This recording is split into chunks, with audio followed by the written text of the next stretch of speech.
Mocha.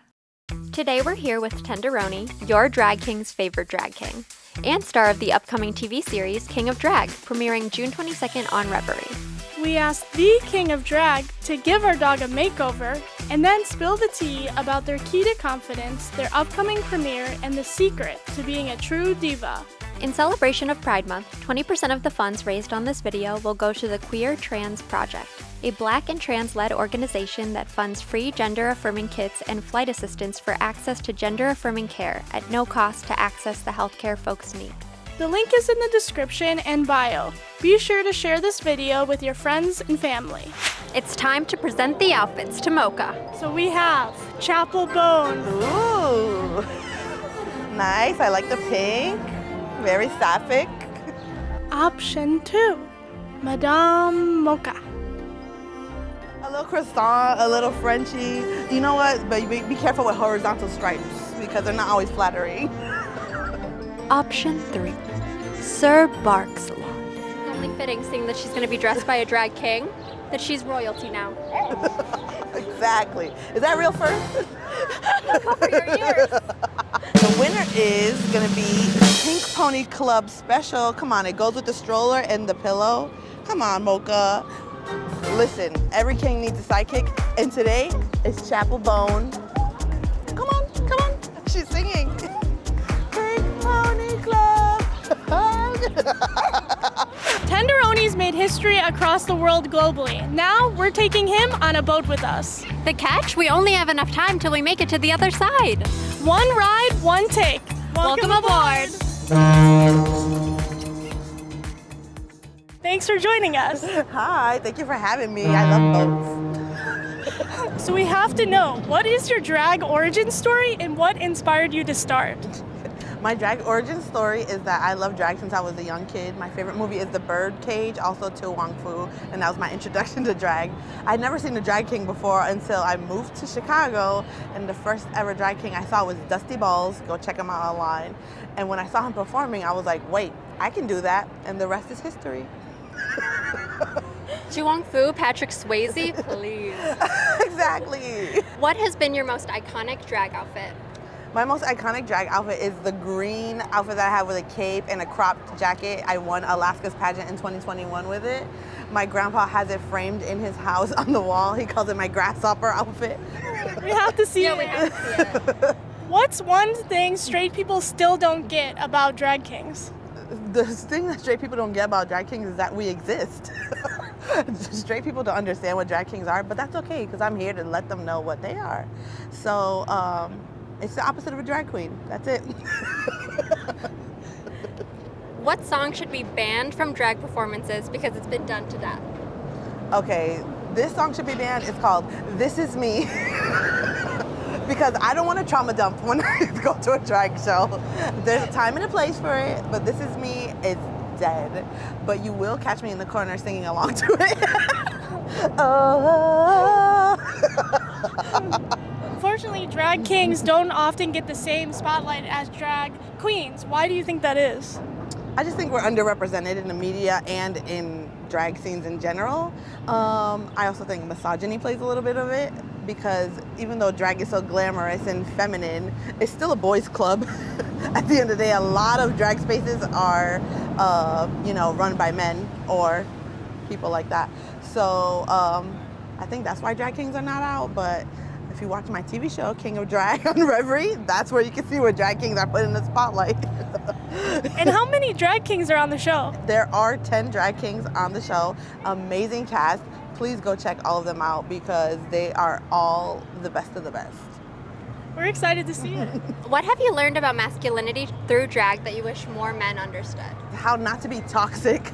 I think it's a fine line being a drag king because, hey diva, it's a fine line being a drag king because men are not popular these days. Sorry, behind the mic, but not to misgender you if you're not a man. But anyways, I just think you have to be careful the way that you are portraying masculinity, and the way that I approach it is with glitter and glam and positivity. So don't be toxic out there, kings.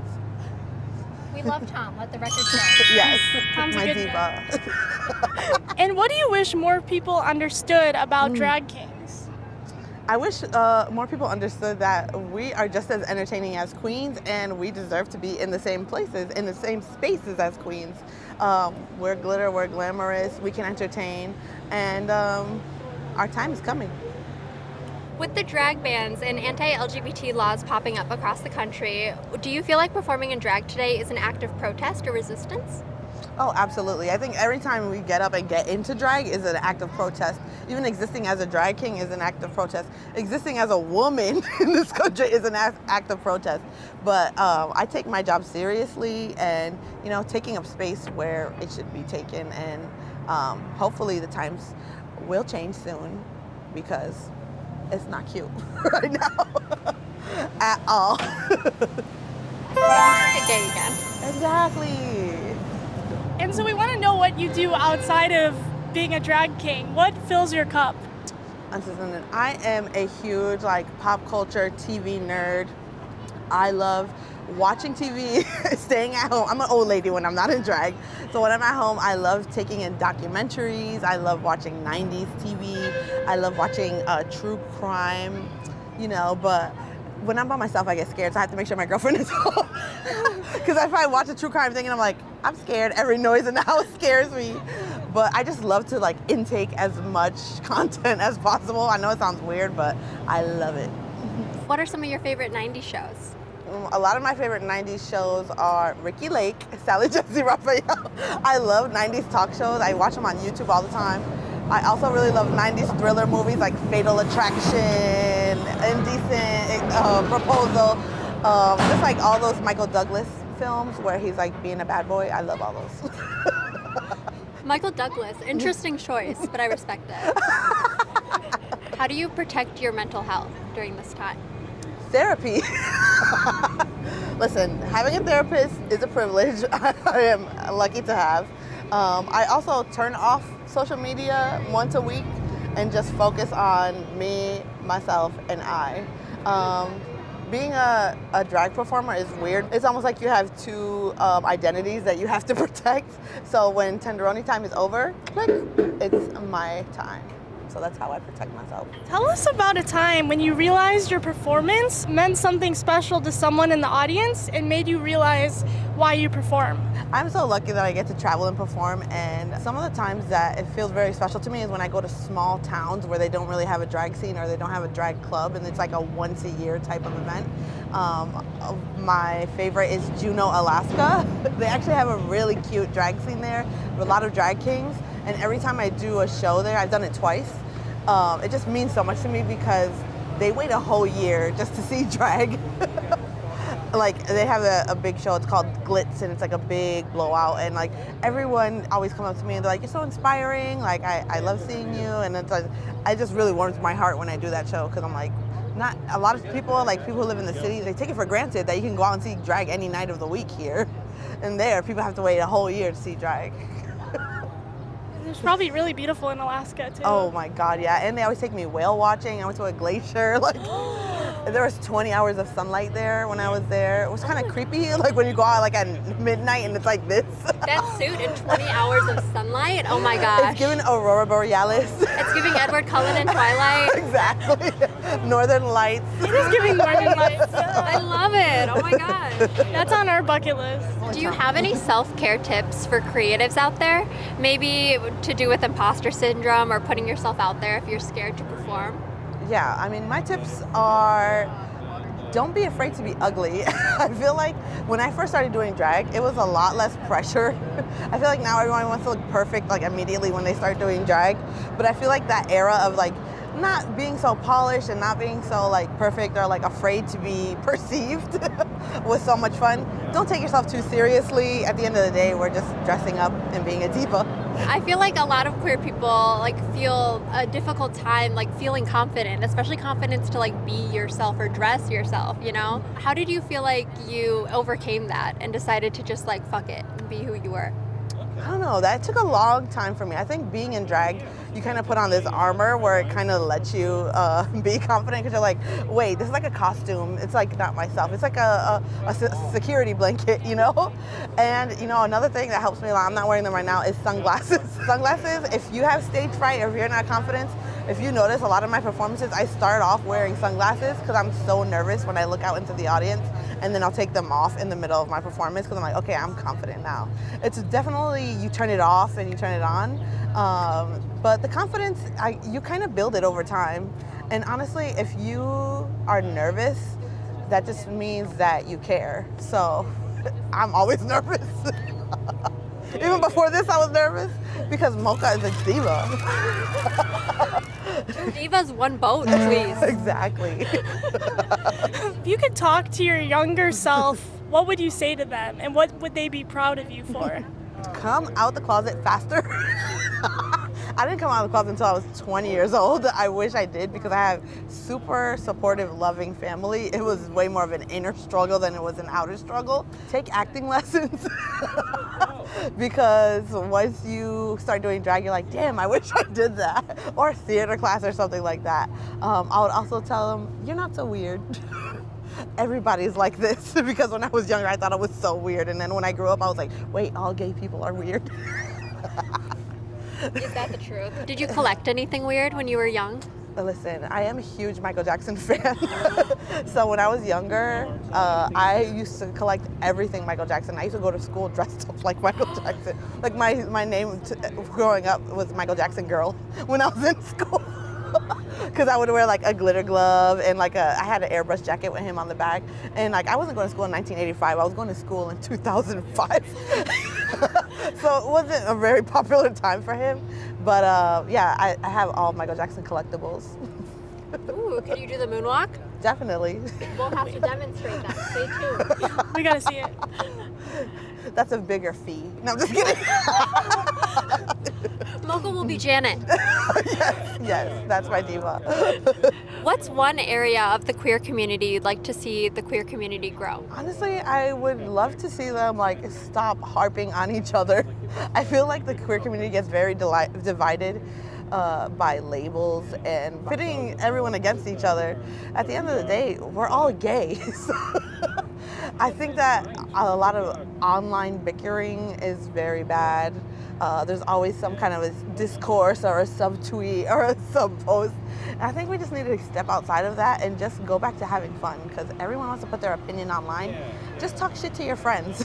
Don't put it online. What life lessons could people learn from drag kings? The life lessons that they can learn from us is that drag kings do have to tuck.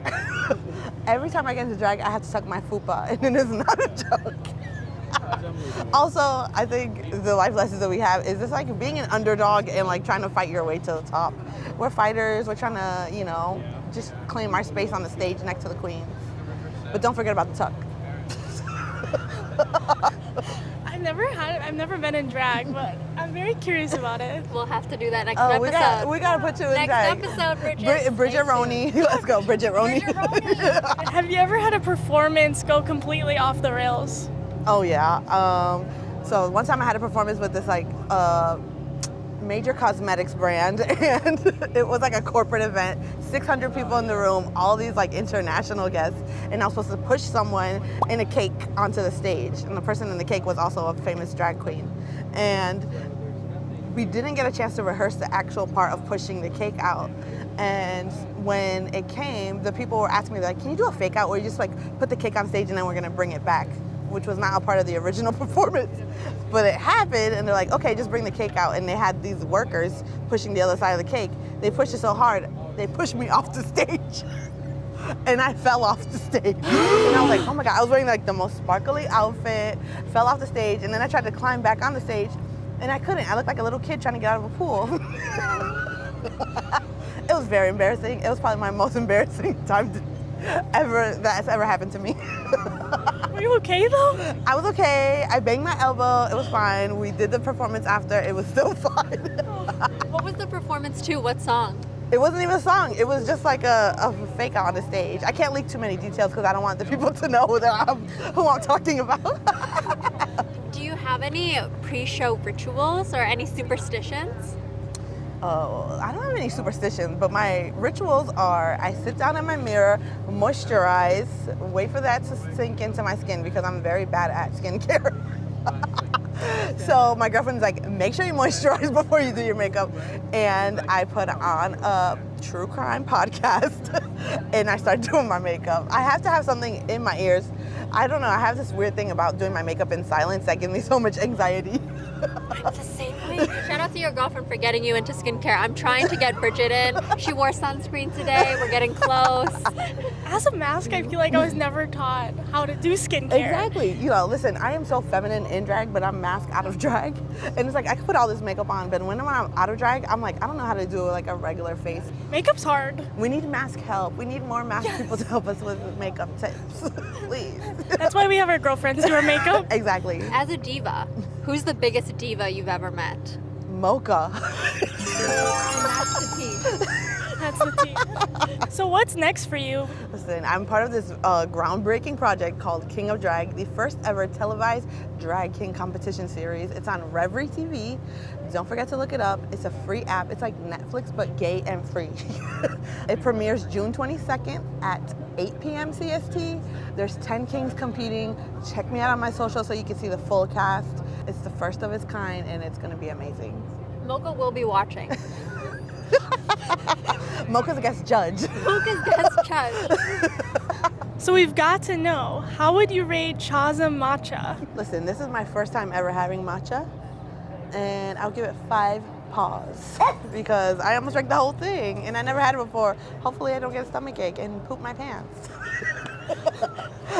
From the oat milk, not the matcha. You guys have doggy bags, right? You can still win a mocha. Thanks. Well, thanks for spilling the tea with us. No problem. Look, I finished mine before anyone else. As we celebrate Pride Month, it's important to lift up all the members of the LGBTQ plus community, especially BIPOC, trans, and immigrant communities. Be a true diva and show some love to these organizations. Their links will be in our bio.